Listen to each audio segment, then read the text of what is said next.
one and all to a story that has been written for millennia.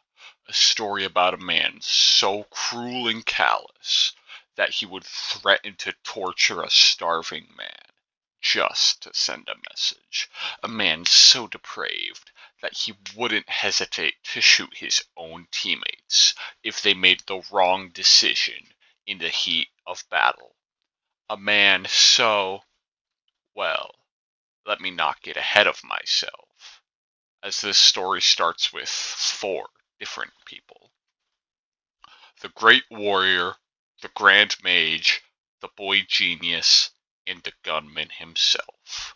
A story of love and loss, a story of murder and savior, a story about one man on his quest to save the world.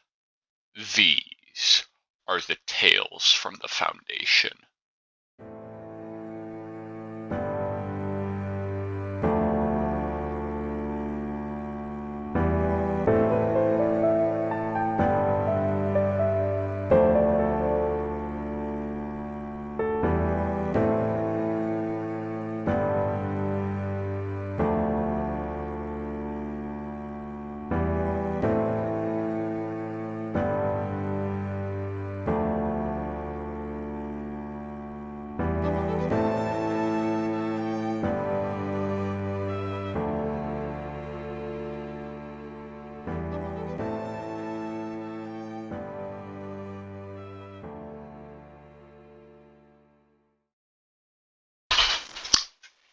Our story begins with the Great Warrior. Asheng was a simple man who lived a life of never-ending suffering. After the Great War between the Mechanites, of whom he was one, and the Sarkics, he lost many of his brothers, just to end a war that left both sides ravaged beyond years of repair. Asheng was not happy with this life, but there was still one thing in it that kept him going: his sister. Whenever he was down, she was there to make him feel better. She was trained in the ways of deep magic, allowing her to do things incomprehensible to the standard human mind. Lucky for her, she was no human.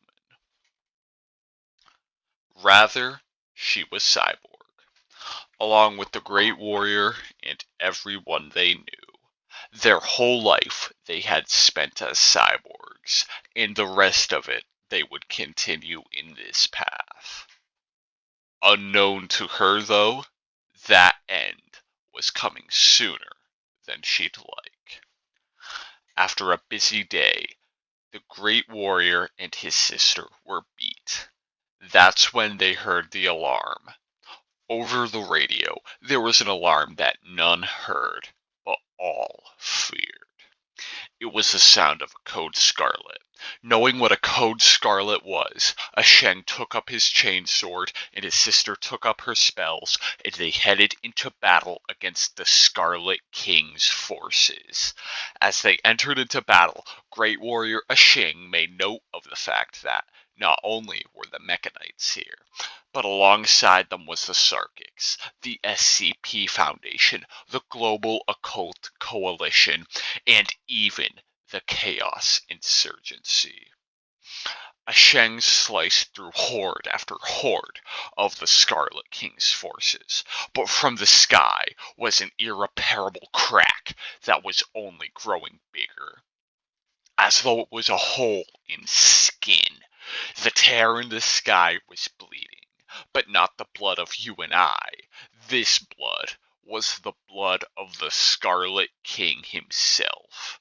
And as the blood touched the ground, it formed into a scarleton, the name of the Scarlet King's forces. Every drop of blood spilt was another 10 scarletons he had to slice, and another 10 scarletons was more than Asheng could handle. First his lower legs went, impairing his ability to move. Then went his upper, causing him to fall to his knees. Now that his arms were within reach of the Scarletons, they managed to claw through them, inevitably leading to the end of his fight.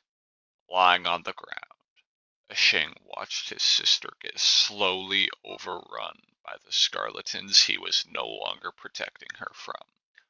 She, too, soon fell to the ground defeated. As the great warrior watched his sister fall, he suddenly felt a sharp pain in his back. This slowly climbed up, and it felt almost as if something had burrowed inside his skin. As he lay there, he felt it climb up his back and into his skull, where the pain was so intense that he blacked out. Naturally, our story must continue with the Grand Mage. Zhanzhou was a man of evil. He lived to resemble the Grand Karcist Ion himself, and one day reach that same level of godhood. Grand Mage Zhanzhou made an attempt to learn everything there was to know about Sarkicism, that he could one day be the reincarnation of Ion, as he had died in the Great War between the Mechanites and the Sarkics. This was only one of the many reasons to despise the Mechanites, as they had taken away the only being that seemed worth serving on this earth, at least to the Grand Mage. Little did he know that very soon they would have to put aside their differences and face off against a much worse threat. The Grand Mage was catching up on his reading of the Esoteric Church of the Divine Host, a paper copy of every service preached in the church of the same name, when he saw a group of people run down the hallway outside his room. He ran out to ask what's wrong, but when he heard someone yell about a giant demon, Janja knew exactly what he was referring to. Quickly, he grabbed his book of spells and threw on a cloak, and ran outside as fast as he could. When he got there, he saw a morbid sight. Bodies strewn all across the battlefield, mechanical pieces flung from one side to the other. Guns from the SCP Foundation, the Global Occult Coalition, and the Chaos Insurgency were everywhere. Zhanzhou was mortified. Despite being a Sarkic, Zhanzhou had never seen real combat, and because of this, he started to flee. He turned and ran, only to feel a piercing pain in his back. He assumed a stray bullet had caught him, and he started casting a healing spell from his book. But the pain slowly rised up, as though 1,000 tiny bugs were crawling through his spine, all the way up to his brain, where it hurt so much that he passed out. The next person in our story is, of course, the boy genius. James isn't a normal kid. He is incredibly smart. When he was only 6 years old, both his parents died in a car crash. But at that point, James had already gotten his second doctorate and was able to transfer their consciousness into 2 military drones he had built. His father, he put inside a drone he named Zero. Zero was a combat drone, capable of destroying anybody who he wanted to, through his tablet that he created to control them. His mom, on the other hand, was put into a drone named One. This was a medical drone, which he kept with him at all times. This drone was able to help anything from the common cold to a gunshot wound. James kept them by his side at all times, though one day he would wish that he had his real parents with him. James was only 12 years old when the Scarlet King invaded, and rather close to his house as well. James heard a loud crack outside his kitchen window, and when he looked out, he saw a sight that he wished he had never seen. there was a giant tear in the sky, and it was growing bigger. The tear sent out hordes of monsters that James couldn't make out from where he was, but he knew they were evil. He watched as many different groups of people took a stand against these monsters, but unfortunately, most of them fell in battle. James was terrified. He turned around to run, but as he turned, he felt a sharp pain that caused him to fall to the floor immediately.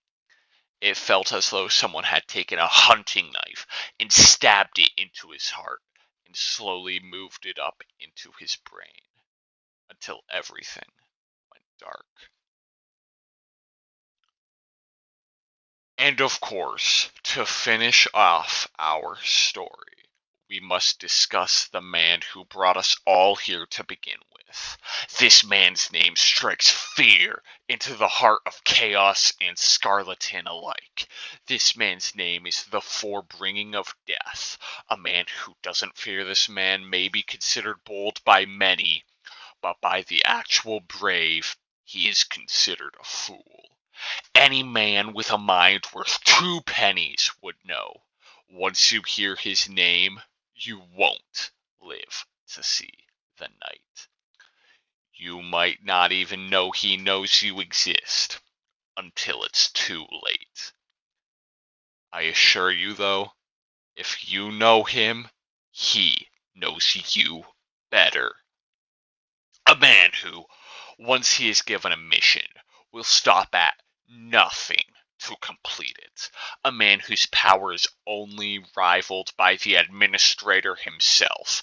A man so well trained that the Scarlet King recoils in fear at his face. A man with a confirmed kill count so high that an entire country could be considered the casualties of this man alone. A man who could kill with a glance. A man who has never been seen by anybody except those he allows. Even the O5 Council don't know where he came from. Only one man has asked him, and that man was never seen again. Whether it was because this man killed him, or because he went insane, we will never know. While this man may sound like an unjust killer, his name means justice. He may seem like a heartless murderer, but when you are faced with the end of everything you love, I'd like to see how you act. This man's name, Ren Matnu. A name of justice and vengeance, a name of power and weakness, a name of protection and destruction, a name of death and life. This is truly the story of Ren Matnu. Hey guys, thank you all so much for watching this video I've put together here. This was great to make. I had so much fun writing the script. I had so much fun. Well, I guess you wouldn't have seen it in this episode, but I have voice actors for this show, and don't you worry. I know this episode was fairly low quality. I have huge plans for episode 1. It'll be so much better than episode 0 could even dream of being. Um, but truly, thank you all for sticking around and spending almost 14 minutes of your life, maybe even more, a while. Thank you all for spending this much time. Thank you for going, hold up, let 'em cook, and listening to this whole thing. I know I yell at you guys a lot for watching my videos, but I just do it because it's funny. Um, but I've worked hard on this, and I really hope you guys enjoyed it. Thank you so much for watching, and I'll see you in the next video.